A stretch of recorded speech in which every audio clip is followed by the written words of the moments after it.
बहू का लौटा बचपन।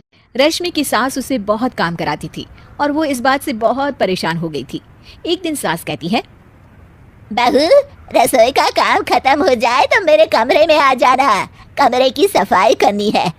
ये कहकर सास वहां से चली जाती है। ये सासू माँ भी ना एक के बाद एक काम देती ही जाती है, जैसे कि मैं कोई बोतल से निकली हुई जिन हूँ।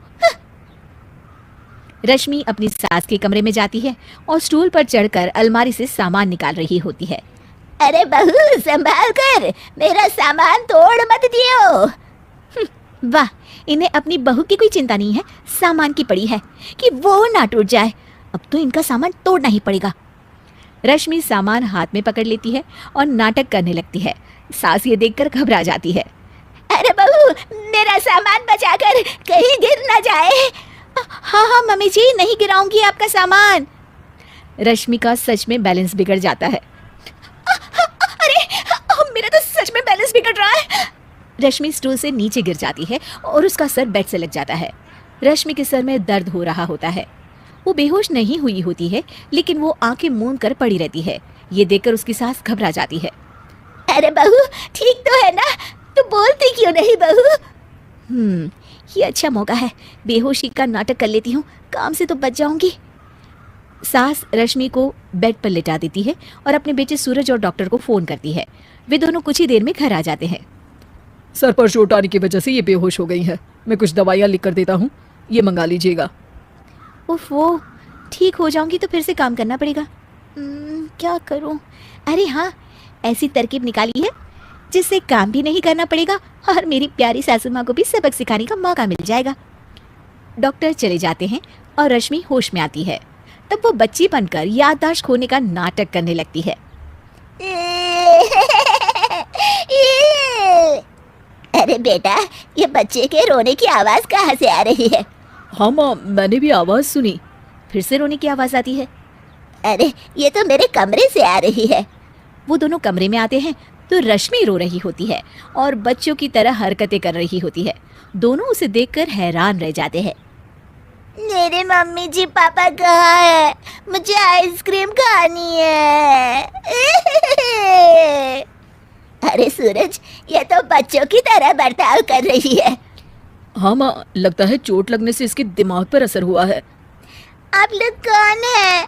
मुझे मम्मी के पास जाना है। अंकल अंकल, मुझे मम्मी के पास जाना है। अंकल? अरे रश्मि, मैं तुम्हारा पति हूँ, क्या तुम्हें याद नहीं है? पति क्या होता है अंकल? और ये बूढ़ी आंटी कौन है? बूढ़ी आंटी? बूढ़ी किसको बोला? बूढ़ी को बूढ़ी नहीं बोलूंगी तो क्या बोलूंगी? तुझे तो अभी बताती हूँ मैं। बूढ़ी आंटी, गंदी बूढ़ी आंटी, गंदी बूढ़ी आंटी। मैं कल ही डॉक्टर के पास लेकर जाता हूँ रश्मि को। अगले दिन सुबह रश्मि की सास सारा काम खुद करती है और ये देखकर रश्मि को बड़ा मजा आ रहा होता है। अरे वाह, इस नाटक में तो बड़ा ही मजा आ रहा है। चलो थोड़ी और सेवा करवाते हैं सासू माँ से। आंटी, मुझे ना भूख लगी है। अरे इतनी देर से मेरा सर खा रही है, तेरी भूख नहीं मिटी। अब क्या खाना है तुझे? मुझे चॉकलेट शेक पीना है। अरे मुझे नहीं आता चॉकलेट शेक बनाना। मुझे चॉकलेट शेक चाहिए, मुझे चॉकलेट शेक चाहिए। अच्छा, मेरी माँ चुप हो जा, लाती हूँ बनाकर चॉकलेट शेक। रश्मि अपनी सास से खूब काम करा रही होती है और अपने नाटक का जमकर फायदा उठा रही होती है। रश्मि पूरे घर को बार बार गंदा कर देती है और उसकी सास बार बार सफाई कर रही होती है। ए बहू, तुझे समझ में नहीं आ रहा? कितनी बार कहा है कि एक जगह बैठ, अभी एक थप्पड़ लगाऊंगी तुझे। रश्मि रोना शुरू कर देती है।